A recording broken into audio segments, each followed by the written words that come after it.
These aren't bunkers, barracks, or outposts. These are schools. 1 in 3 in Syria now look like this. From the earliest days of the conflict, schools were coming under fire. The lives of those working and studying inside them received no consideration. While the direct impacts of the conflict on education are obvious, many less visible factors are also stopping Syrian children from going to school.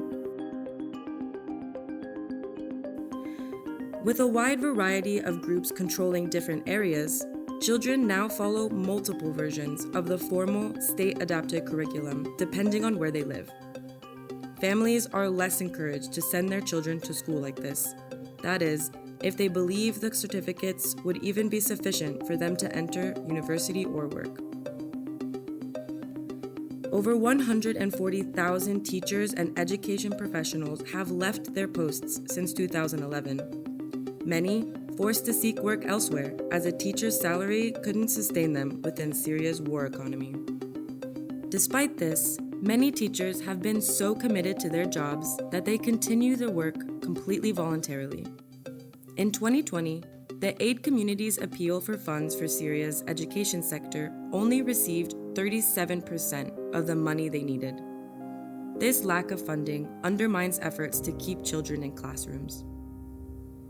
Recent surveys show how COVID-19 has driven the majority of school dropouts since 2020. Lockdowns in the wake of the epidemic have deprived children of physical access to schools, while also lowering the capacity of parents to pay for their schooling. While education actors have turned to distant learning, many children don't have access to smartphones, internet, or radios, especially in remote and hard-to-reach areas.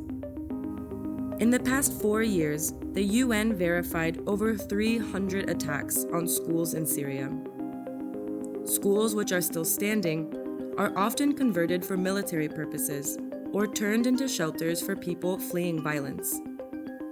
None of these factors would encourage parents to send their children to school in the morning. While huge efforts are being made across Syria, clearly much more engagement and investment is needed to rehabilitate schools, attract qualified teaching staff, and ensure children across Syria can work towards a recognized neutral curriculum.